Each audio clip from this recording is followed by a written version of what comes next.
வசந்த இல்லம். Hi, hello, வணக்கம் and welcome to வசந்த இல்லம். இன்றைய வசந்த இல்லம் நிகழ்ச்சியில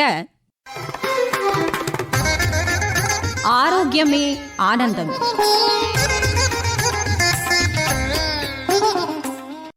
கடந்த வார நிகழ்ச்சியின் தொடர்ச்சியா இன்னைக்கும் மனநல ஆலோசகர் சசி சந்திரன் அவர்களுடனான நேர்முகத்தின் அடுத்த பகுதியை கேட்கலாமா?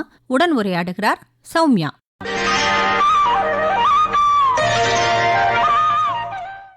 நம்ம இந்த பூர்ண ஆலோசனை பற்றி பேசிகிட்டு இருந்தோம். அதாவது பூர்ண ஆலோசனை யாருக்கெல்லாம் தருவீங்க? இந்த பூர்ண ஆலோசனைங்கிறது ஹோலிஸ்டிக் ட்ரைனிங் நீங்கள் சொல்கிறீங்க. அது கீழே என்னெல்லாம் வரும்? இந்த ஹோலிஸ்டிக் ட்ரைனிங்குங்கிறதுல நாங்கள் பண்ணுறது, முக்கியமாக பண்ணுறது டிரான்சாக்ஷனல் அனாலிசிஸ், பரிமாற்ற ஆய்வுரை. இந்த பரிமாற்ற ஆய்வுரை பற்றி நான் இப்போ சொல்கிறேங்க, ஒரு ப்ரீஃபாக சொல்கிறேன். கொஞ்சம் பேர் ரொம்ப பார்த்தா டிரான்சாக்ஷனல் அனாலிசிஸ் சொல்லும்போது ரொம்ப ஒரு க்ரீக் அண்ட் லாட்டின் மாதிரி எங்களுக்கு இருக்குது. அது ஒரு எளிமையாக நீங்கள் எங்களுக்கு சொல்லுங்களேன். ட்ரை பண்ணுறேங்க மேடம். இதை ஆரம்பித்தது ஹிஸ்ட்ரியிலேருந்து ஆரம்பிக்கிறேன், சரித்திரத்துலேருந்து ஆரம்பிக்கிறேங்க. இது ஒரு 75 வருஷத்துக்கு முன்னால் டாக்டர் எரிக் பர்ன்னு சொல்லி கனடாவில் பிறந்தவருங்க, யூஎஸில் வாழ்ந்துட்டு இருந்தாருங்க. அவர் இந்த ஃப்ராய்டுன்னு கேள்விப்பட்டிருப்பீங்க, சிக்மண்ட் ஃப்ராய்டு. அவருடைய அனாலிசிஸ் குரூப்பில் இருந்து வெளிவந்து மக்களுக்கு புரிகிற மாதிரி ஒரு சைக்காலஜி ஏற்படுத்தணும்னு நினச்சாருங்க. மக்களுக்கு சீக்கிரம் ஒரு ரிசல்ட், பெனிஃபிட் தெரிகிற ஒரு சைக்காலஜி தேவைன்னு பார்த்தாருங்க. ஸோ சாதாரண வார்த்தைகளை உபயோகித்து இந்த சைக்காலஜி ஏற்படுத்தினாருங்க. டிரான்சாக்ஷனுங்கிறது பரிமாற்றம், பேங்க்லேருந்து எடுத்தார். கொடுத்தல் வாங்கல். இப்போ நீங்கள் கேட்குறீங்க, நான் பதில் சொல்கிறேன். கொடுத்தல் வாங்கல் நம்மளுக்குள்ளே இருக்கு. அதை அனலைஸ் பண்ணும்போது எந்த மனநிலை, இந்த அனாலிசிஸ்க்காக 3 பார்ட்டை கண்டுபிடிச்சாருங்க. நம்மளுக்குள்ளே இருக்கிற 3 வித்தியாசமான நிலைகளை அவர் கண்டுபிடிச்சாருங்க. ஒரு நிலை அவர் குழந்தை மனநிலைன்னு கொடுத்தாரு. நம்மளுக்கு தெரியும் குழந்தைன்னா என்ன பண்ணுவோம், இயல்பாக இருக்கும், சேஷ்டை பண்ணும், சேட்டை பண்ணும், எல்லாம் பண்ணும், சிரிக்க வைக்கும். அது ஒரு விதமான ஒரு குழந்தை மனநிலை. அதோட உருவாக்கப்பட்ட குழந்தை மனநிலைன்னு நம்மகிட்ட இருக்குங்க. சமுதாயத்தினால, பெற்றோர்னால, நம்ம படிப்புனால, நம்ம இப்போ நம்ம உட்காந்து பேசிகிட்டு இருக்கோம்னா அதுக்கு ஒரு குழந்தை மனநிலையும் இருக்குங்க. அது கூட, அதாவது இப்படி தான் உட்காரணும், இப்படி தான் பேசணும், இந்த விதத்தில் பேசணுங்கிற ஒரு ட்ரைனிங் நம்மளுக்குள்ளே இருக்குங்க. ஸோ இந்த குழந்தை மனநிலையில் 2 பகுதி இருக்குது. இயல்பான நிலை, உருவாக்கப்பட்ட நிலை. அதே மாதிரி நம்மளுக்கு ஒரு பெற்றோர் மனநிலை இருக்குங்க. அதாவது சமுதாயம் பெற்றோர் மூலியமாக நம்மளுக்குள்ள பல மதிப்பீடுகளை பூத்தி இருக்குங்க. உதாரணமாக நம்ம யாரையும், அது தமிழ்நாட்டுக்கு பார்த்திங்கன்னா ஒரு சில மதிப்பீடுகள் நம்மளுக்கு இருக்குது. பெரியவங்களுக்கு மதிப்பு கொடுக்கறது, சாதாரணமாக சொல்கிறேன். அவங்களுக்கு வரும்போது எந்திரிக்கிறது, வர்றவங்களுக்கு ஏதோ ஒன்று ஆஃபர் பண்ணி, இதெல்லாம் இந்த மாதிரி தப்பு பண்ணாமல் இருக்கிறது, பொய் சொல்லாமல், இதெல்லாம் பெற்றோர் மனநிலையில் அடங்கியிருக்குங்க. இதுக்கு நடுவில் என்ன கண்டுபிடிச்சிருக்காருன்னா ஆய்வு நிலை இருக்குங்க, அடல்ட். ஸோ ஆங்கிலத்தில் சொல்லணுன்னா we have a child ego state, adult ego state and a parent ego state. இது 3 வட்டமாக காமிக்கிறார். மேலே இருக்கிற வட்டம் பேரண்ட்டுங்க. இது சிக்மண்ட் ஃப்ராய்டுதே இது இல்லையா? இல்லைங்க, ஃப்ராய்டு என்ன சொல்லியிருக்காருன்னா 3 பாட்டா சொல்லலாம் சொல்லுவார். அவர் சொல்கிறாருங்க, அவர்கிட்ட இருக்கிற வித்தியாசம் அவர் இது சமுதாயத்தில் இருக்கிறத பற்றி அவர் சொல்கிறாரு, இதை உருவாக்குறத பற்றி சொல்கிறாரு. ஆனால் நம்மளுக்குள்ளே இருக்கிறத பர்ன் சொல்கிறார். ஃப்ராய்ட்லேருந்து கொஞ்சம் மாறுபட்டு இல்லை, அதுலேருந்து வந்தது தான். ஓகே. மாறுபட்டது எப்படின்னா அதுலேருந்து வந்ததுங்க. அந்த ஃப்ராய்ட் சொன்னதை அவர் இன்ஃப்ளூயன்ஸாக சொல்கிறாருங்க. எப்படி நம்மளுக்கு இன்ஃப்ளூயன்சர்ஸ் இருக்காங்களோ அது மாதிரி இதெல்லாம் இன்ஃப்ளூயன்ஸ் பண்ணுதுங்க. ஓகே. சமுதாயத்தில் இருக்கிற பெற்றோர் இன்ஃப்ளூயன்ஸ் பண்ணுறாங்க. இன்ஃப்ளூயன்ஸ் பண்ணுறதுனால நம்மளுக்கு ஒரு பெற்றோர் மனநிலை இருக்குது, ஆய்வு நிலை இருக்குது, குழந்தை மனநிலை நம்மளுக்கு இருக்குங்க. ஒவ்வொரு பெற்றோரும் வித்தியாசமாக இருப்பாங்க, ஒவ்வொருத்தருடைய பெற்றோரும். அதுக்கு தகுந்த மாதிரி பேரண்ட் ஈகோ ஸ்டேட் இருக்குங்க. உதாரணமாக எனக்கு ஏன் இந்த வேலை இவ்வளோ பிடிச்சிருக்குன்னு நான் ரொம்ப ஆராய்ச்சி பண்ணியிருக்கேங்க. நான் வளரும்போது எங்கள் தாத்தா ஃப்ரீடம் ஸ்ட்ரகிளில் இருந்தார். அவர் மடியிலேயே இருந்ததுனால மக்கள் வேலைங்கிறது எனக்கு ஒரு பெரிய ஈடுபாடுங்க. உங்களோட வேர் அங்கே இருக்குது இல்லையா? அங்கே ஆமாங்க, ரொம்ப ஆழமாக. கரெக்ட். எங்கள் அப்பா ரொம்ப உட்காரக்கூடாது அப்படிங்கிறதுல அவர் பம்ப் கம்பெனி நடத்திட்டு இருந்தாருங்க. அக்ரிகல்ச்சரல் பம்ப் செட்ஸ் பண்ணிகிட்டு இருந்தார், ஒரு இன்ஜினியரிங் இண்டஸ்ட்ரி. அதில் வந்து அவருடைய எப்பவும் பண்ணிகிட்டே இருப்பாருங்க, அந்த யோசனை போயிட்டே இருக்கும். அதனால அதில் எனக்கு அந்த பேரண்ட் ஈகோ ஸ்டேட்டில் ஒரு ஹார்ட் ஒர்க்கிங் வந்து எனக்குள்ளே இருக்குங்க. ஆய்வு நிலை வந்து எங்கள் அம்மா கல்யாணத்தப்போ அவங்க எனக்கு முக்கியமாக எனக்கு சொன்னது வந்து நீ படிப்பு நிறுத்தாதேன்னு. ஸோ இன்னும் படிச்சுட்டு இருக்கிறேங்க. அதான். ஆமாம். ஸோ எனக்கு பார்த்தீங்கன்னா என்ன ஒரு இது கேஸ் ஸ்டடியாக வச்சு நான் சொல்கிறது இதுங்க, எக்ஸாம்பிளாக வச்சு. அதாவது நம்மளுக்குள்ள இந்த 3 நிலையும் இருக்குங்க. இதை நம்ம மற்றவங்களுக்கு சொல்லி கொடுக்கும்போது எந்த நிலையிலேருந்து நம்ம இயங்குகிறோம், எந்த நிலையிலேருந்து இயங்கணுங்கிறது அவங்களுக்கு புரியுதுங்க. அப்புறம் உங்ககிட்ட முதல்ல நான் சொல்கிற மாதிரி கான்ட்ராக்டுன்னு ஒன்று இருக்குங்க. ஒரு பேரண்ட்டாக என்னுடைய கான்ட்ராக்ட் என்ன, என் பசங்களுக்கு 10 வயசு இருக்கும்போது ஒரு கான்ட்ராக்ட் இருக்குங்க, 20 வயசு இருக்கும்போது ஒன்று இருக்குது, 30 வயசு அவங்க கல்யாணம் பண்ணும்போது my psychological contract has to சேஞ்சுங்க. கரெக்ட். அவங்க லைஃப்பில் இன்னும் நான் இன்ஃப்ளூயன்சராக இருக்கணும்னு நினைக்கும் போது தான் பிரச்சனை வருதுங்க. புரியுது. Well set. ரொம்ப அழகாக சொன்னீங்க. கான்ட்ராக்ட் அங்கே அந்த கான்ட்ராக்ட் முடிஞ்சு போயிடுது, இது கான்ட்ராக்ட் ரெனியூவல் வந்தாச்சு. ரொம்ப நல்லா சொன்னீங்க. we have to renew and keep renewing it till our last breathங்க. இதெல்லாம் வந்து டிரான்சாக்ஷனல் அனாலிசிஸில் வருது. அதுலேருந்து நம்ம எடுத்து இதில் நம்ம வாழ்க்கைக்கு போடுறோம். கான்செப்ட் கொடுக்குதுங்க. அந்த கான்செப்டையும் லைஃப்பையும் கனெக்ட் பண்ணுறது தான் எங்கள் ட்ரெயினர்ஸ் எங்கள் வேலைங்க. ரொம்ப அழகாக சொன்னீங்க. நீங்கள் உங்களை கேஸ் ஸ்டடியாக வச்சு சொல்லும்போது எங்களுக்கு ஈஸியாக புரியுது இல்லைங்க. ஆமாம். ஏன்னா இது விருட்சமாக அங்கே வேறு அங்கே இருக்குது, இப்போ விருட்சமாக வளர்கிறதுக்கான காரணம் எங்களுக்கு புரியுது இல்லையா? அதை இப்படி ஒவ்வொருத்தருக்கும் நீங்கள் அது மாதிரி தான் பார்ப்பீங்க இல்லையா? இப்போங்க சௌமியா, நீங்கள் கேட்டதுலேருந்து எனக்கு இன்னொரு இதுக்கு போகிறேங்க. ட்ரான்ஸ் ஜெனரேஷனல் ப்ராப்ளம்ஸ் சிலது இருக்குங்க. அதாவது ஜெனரேஷன்ஸ் நம்மளுக்கு கொடுத்த ப்ராப்ளம்ஸ் இருக்குங்க. உதாரணமாக எங்கள் அப்பா சைடு வந்து நல்ல ஹார்ட் ஒர்க்கிங்னு சொன்னால் அதெல்லாம் இருக்குங்க. ஆனால் அந்த நானுங்கிறது அது கூட சேர்ந்து வருங்க. அது வந்து நான் இல்லாமல் இல்லவே இல்லைங்க. ஆனால் அந்த நான் ரொம்ப சத்தமாக வரும். அப்போ பிரச்சனை வரும் இல்லைங்க. அதனால நாங்கள் ஒரு கசின்ஸ் எல்லாம் நாங்கள் உட்காந்து, எனக்கு எங்கள் அப்பா சைடு ஒரு 15 பேர் நாங்கள் இருக்கோங்க. ஒருத்தர் 2 பேர் நாங்கள் லேடிஸ் உட்காந்து பேசினோம். இந்த ஏன் நம்ம குடும்பங்களுக்கு மாத்திரம் எல்லாம் இருக்குது, புத்தி இருக்குது, படிப்பு இருக்குது, எல்லாம் இருக்குது, ஏன் பிரச்சனை வருங்கும்போது நாங்கள் வந்த முடிவு வந்து இந்த நான் ரொம்ப சத்தமாக வெளியே வருதுங்க. இட்ஸ் அ ட்ரான்ஸ் ஜெனரேஷ்னல் நானுங்க. ஸோ இதுக்குள்ளே நான் ஒரு என் தீசிஸ் வந்து ஹோலிஸ்டிக் பேரண்டிங்குங்க. ஓகே. இதில் ஒரு ஸ்கூலுங்க. அந்த ஸ்கூலில் எங்களுக்கு அவரே வந்து இந்த 101 TA 101ன்னு நடத்துகிறோம். அதில் வந்து அவரே இருந்து எங்களுக்கு இப்போது சைக்காலஜியாக ஒரு ஸ்கூல் ஸ்டூடெண்ட்ஸ் கொடுக்க சொல்லியிருக்காருங்க. அங்கே இருக்கிற 8th ஸ்டாண்டர்ட் பேரண்ட்ஸ்க்கு நான் என்னுடைய ரிசர்ச் பண்ணேங்க, ஹோலிஸ்டிக் பேரண்டிங்னு. அதில் அவங்க எனக்கு கொடுத்த இன்புட்ஸ் ரொம்ப அந்த பேரண்ட்ஸ்கிட்டேருந்து நான் படித்தது ரொம்ப இருக்குங்க. எப்படி நம்ம பேசும்போது பேரண்ட்ஸ் வந்து அடல்ட் ஈகோ ஸ்டேட்லேருந்து பேசும்போது குழந்தைகளுக்கு நல்லா புரியுதுங்க, ஒத்துப்பாங்க, ஏற்றுப்பாங்க 90%ங்க. ஆனால் நம்ம வந்து அந்த பேரண்ட்டும் சைல்டும் பெற்றோர் உள்ளே வரும்போது தான் அவங்க எடுத்துக்கிறது இல்லைங்க. எவ்வளோ இருக்குது இல்லையா இதில்? இது ஒரு பெரிய ஓஷனுங்க. நான் உங்களுக்கு ரொம்ப ப்ரீஃபாக ஒன்று சொன்னேன். இல்லை எங்களுக்கு அது ரொம்ப காம்ப்ளிகேட்டட். உறவுகளே ஒரு சிக்கலான விஷயங்கள் தான். அந்த உறவில் ஏற்பட்ட சிக்கலை தீர்க்கிற விஷயம் அது பெரிய சிக்கலான விஷயம்தான் புரியுது. இது உங்கள் அபிமான ஆகாசவாணி கோயம்புத்தூர் FM 103.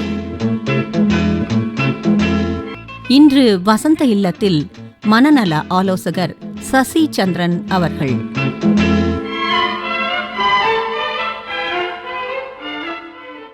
இப்போ நீங்கள் இந்த டிரான்சாக்ஷனல் அனாலிசிஸ் சொன்னது ஓரளவுக்கு எங்களால் புரிஞ்சுக்க முடியுது. இது அந்த ஹோலிஸ்டிக்கில் இது வருது இல்லையா, இது முக்கியமானது. அதுக்கப்புறம் தான் நீங்கள் அந்த கரியர் கவுன்சிலிங் போகிறீங்க, இதுக்கு அடுத்தது தான் இல்லையா? நம்ம வந்து கவுன்சிலிங் வந்து இந்த காலேஜ் படிக்கிறவங்களோ ஸ்கூல் குழந்தைங்களோ அதெல்லாம் ஓகே. அது நார்மலாக இப்போ ஸ்கூல்லையே வந்து கவுன்சிலர்ஸை வந்து கூப்பிட்டு ஒரு சைக்காட்ரிஸ்டோ சைக்காலஜிஸ்டோ சொல்லிக் கொடுங்கங்கிறாங்க, அவங்கக்கிட்ட ஷேர் பண்ணுறாங்க. College students okay. இந்த வயசானவங்க எங்கே வராங்க உங்ககிட்ட? வயசானவங்கன்னு சொல்கிறதுங்க ஒரு 30லேருந்து 80 வரைக்கும் சொல்கிறாங்க. இது ஒவ்வொரு கேட்டகரி ஆஃப் ஏஜ் குரூப்புக்கும் ஒவ்வொரு பிரச்சனை. இல்லை, நான் 30லேருந்து 60 கூட நான் விட்டுடுறேன். இல்லைங்க, அங்கே வர்ற பிரச்சனை வந்து லார்ஜ்லி ஈகோ இஷ்யூஸுங்க. பிட்வீன் ஹஸ்பண்ட் 60க்கு மேலே என் வயசுலிங்க ஒரு லேடி 3 வருஷத்துக்கு முன்னால் உங்கள் கிராண்ட் டாட்டர் அனுப்புனாங்க, அம்மா சூசைடல் அப்படின்னு அனுப்புனாங்க. ஏன் அப்படின்னு பார்த்தா அவங்களுக்கு மகன்கள் தான், 4 மகன்கள். இந்த மகன்கள் எல்லாம் கல்யாணத்துக்கு அப்புறம் அவங்கள விட்டு தூரம் போயிட்டாங்க அப்படிங்கிற ஒரு எண்ணம் இந்த அம்மாவுக்கு வந்துடுச்சு. லோன்லினஸ், வருத்தம் எல்லாம் வந்தோடனே அவங்க என்னை விட ஒரு 2-3 வயசு பெருசுங்க. அவங்க ஒரு சின்ன கிராமத்துலேருந்து வராங்க. அவங்க சூசைடை நினச்சிருக்காங்க. ஏன்னா அவங்க ஃப்ரெண்டு சூசைட் கமிட் பண்ணிட்டு அவங்களுக்கு நம்ம மதிக்காத ஒரு வாழ்க்கை எதுக்குன்னு யோசனை பண்ணுறாங்க. மதிக்காததா இல்லை இந்த தனிமை அவங்கள அப்படியே ஒரு ரெண்டும் கலந்துடுது. ஏன்னா ஒரு நம்ம வேலையிலேருந்து நம்ம சம்பாதிக்கிற வரைக்கும் நம்மளுக்கு சொசைட்டி நம்மளை ஒரு மாதிரி பார்க்குதுங்க. இப்போ என்னையே சிலரெல்லாம் சொல்லுவாங்க, இந்த வயசில் உனக்கு இதெல்லாம் தேவையா, இப்படி ட்ரெஸ் பண்ணணுமா, அது வேற அது வேற நீங்கள் PhD வேற படிக்கிறீங்க. காலேஜ்லேயும் என்னை மெட்ராஸ் யூனிவர்சிட்டியில் தான் நான் போயிட்டு இருந்தேங்க. அங்கே சிலதெல்லாம் இந்த ஓல்டு க்ரோ வந்து உட்காந்துருக்கேன். எனக்கு வந்து முதல்லலாம் எனக்கு பாதிக்கும். இப்போ நான் வந்து இதை ஒரு பெரிய விஷயமா நான் எடுத்துக்கிறது இல்லைங்க. அப்பப்போ கொஞ்சம் இடிக்கும். ஆனால் இது இப்படி தான் அப்படிங்கிறது எனக்கு ஒரு சந்தேகம் வரும். நான் அந்த வயசில் எப்படி இருக்கணும் அப்படின்னு வருங்க. அந்த ஒரு கேள்வி 60+ வருதுங்க. ஏன்னா நம்மளுக்கு வந்து ஒரு லிமிட்டு சொசைட்டி கொடுத்துருக்கு இத்தனை நாள். ஒரு 60ன்னா இப்படி தான் இருக்கணும்னு. இப்போ அது மாறிடுச்சுங்க. அதில் வந்து சொசைட்டியும் ஒத்துக்கணும், நம்மளும் ஒத்துக்கணும். சொசைட்டி ஒத்துக்கலையோ இல்லையோ நம்ம எப்படி நம்மளுடைய வயசை அனுபவிக்கிறது. உதாரணமாக என் பர்சனலாக சொல்லும்போது எனக்கு டேஸ்ட்டு இப்போ நல்லா பிடிக்கும். இந்த டைச்சி எல்லாம் பண்ணுறதுனால ஃப்ரீடம் இதெல்லாம் எப்படி இருக்கிறது, இந்த ப்ராப்ளம்ஸ் ஜாஸ்தியாக வருதுங்க. Health related issues, ego related issues, communication எப்படி பண்ணுறது.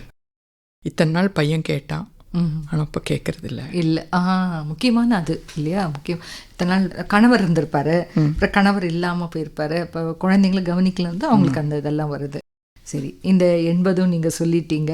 அப்புறம் இந்த ஹெல்த் ரொம்ப அவங்களுக்கு பாதிக்கப்பட்டிருக்குன்னு வச்சுக்கோங்க. க்ரானிக் டிசீஸ், ஏதாவது வலி தாங்க முடியல, அப்போ அவங்களுக்கு சூசைடல் தாட்ஸ் வரும். எதுக்கு இருக்கணும், என்னை வந்து இது பண்ணிடுங்க, மர்சி கில்லிங் பண்ணிடுங்க, இந்த மாதிரிலாம் சொல்கிறதெல்லாம் இருக்கும். அவங்கள வந்து கவுன்சிலிங் கூட்டிகிட்டு வருவாங்க. கண்டிப்பாக ஹெல்த் ரிலேட்டடாக வரும்போது நாங்கள் இந்த டைச்சி, சீட்டு டைச்சி இருக்குங்க, அது பண்ணும்போது கண்டிப்பாக வித்தியாசம் தெரியுதுங்க. இல்லை, இப்போ எதுக்கு தான் நான் வாழணும் அப்படின்னு சொல்கிறதுக்கு உங்ககிட்ட அந்த வார்த்தையில் தீர்வு இருக்காது இல்லையா? என்ன சொல்ல முடியும் உங்களுக்கு? இல்லைங்க, கண்டிப்பாக இருக்குங்க. என்ன அப்படின்னா நம்ம கேட்டு இந்த வாழ்க்கை வரல இல்லைங்களா? ஆமாம் ஆமாம், அதான் வந்தது. இந்த நானும் என்னை கேட்டு வரல, சமுதாயம் உருவாக்குனது. அது ரெண்டும் நம்மகிட்ட இருக்குது. அப்போ ஏன் வாழக்கூடாதுங்கிறது தான் என் கேள்வி.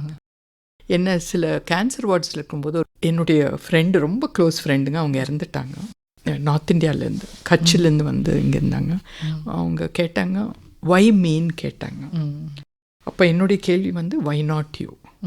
ஆனால் எனக்கே ஒன்று வரும்போது வை மீன்னு, அப்போ எனக்கும் வை நாட் நமக்கு வந்தால் தான் தெரியும் இல்லையா? அது அந்த ஒரு கேள்வி இருக்குது. ஆனால் இப்படி நீங்கள் சொல்லும்போது அவங்களுக்கு இனிஷியலாக பயங்கர கோபம் வரும்ல? இல்லைங்க, ரொம்ப அப்படி ஒரு பிரமிப்போடு கேட்பாங்க. 90% வர்றது இல்லைங்க, 95% வர்றது இல்லைங்க. அப்படியா? நம்மளுக்காக யாரோ இருக்காங்கங்கிற ஒரு ஃபீலிங் கவுன்சிலிங்கில் கொடுக்கும்போது அவங்க எங்களை அப்சல்யூட்லி எடுத்துக்கிறாங்க. இந்த லேடி அப்படியே மாறிட்டாங்க. நான் சொன்ன இந்த சூசைடில்.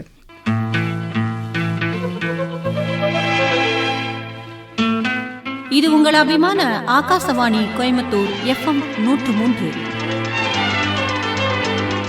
வசந்த இல்லத்தில் இன்று மனநல ஆலோசகர் சசி சந்திரன் அவர்களோட பேசிட்டு இருக்கோம். உடன் உரையாடி கொண்டிருக்கிறார் சௌமியா.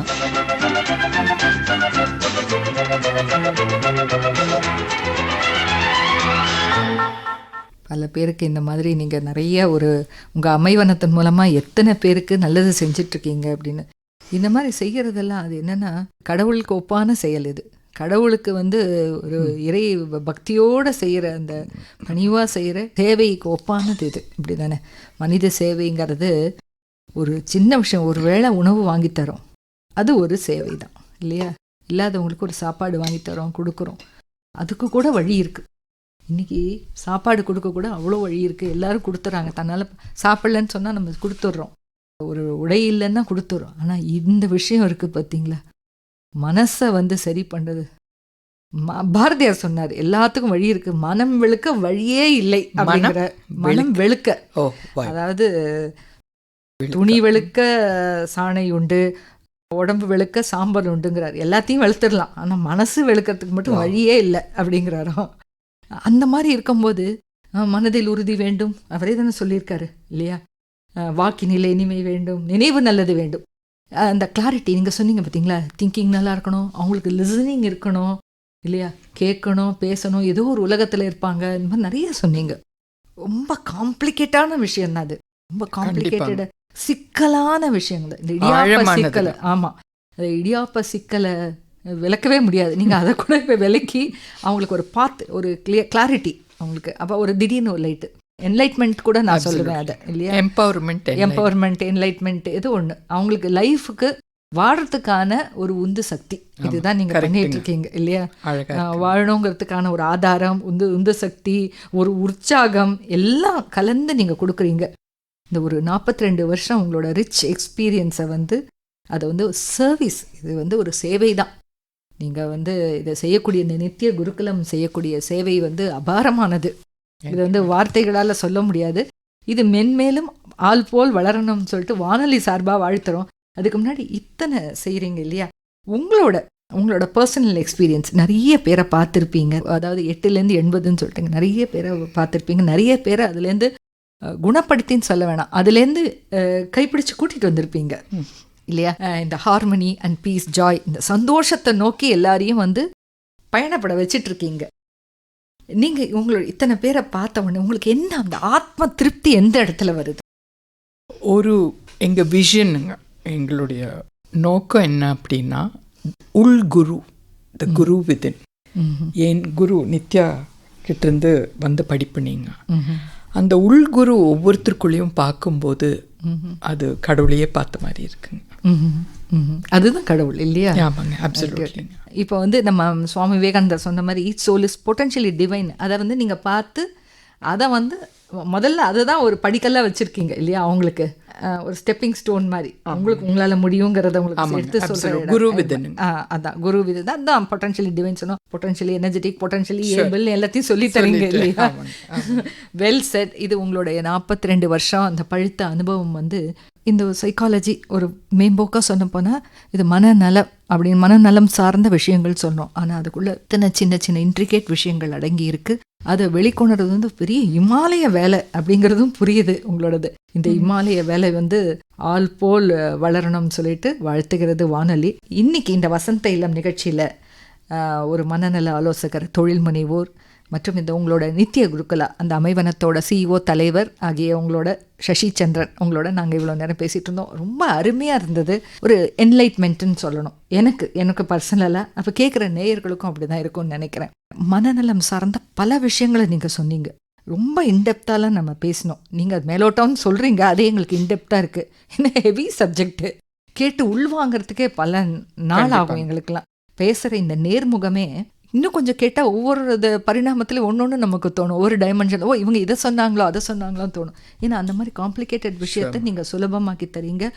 மக்களுக்கு ஒரு வாழ்க்கைக்கான கல்வி, அதை வாழ்க்கையை எப்படி வாழணும் அதெல்லாம் நீங்கள் சொல்லித்தரும்போது கேட்கும்போது ரொம்ப ஆனந்தமாகவும் இருக்குது. இவங்ககிட்ட பேசினது ஒரு நல்ல experience madam. It gives lot of happiness to me. Thanks for coming to the studios. Thank you so much on behalf of All India Radio. நன்றி. வானொலி சார்பாக உங்களுக்கு வாழ்த்துக்கள். சௌமியா, நீங்கள் கேட்ட கேள்விகள் நான் பண்ணுற வேலைக்கு எனக்கு ஒரு கமிட்மெண்ட் ஜாஸ்தியாக இருக்குங்க.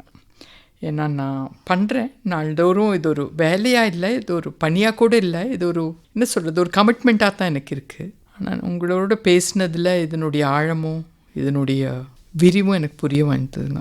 Thank you for you inspired me. Thank you. Thank you so much madam. நன்றி.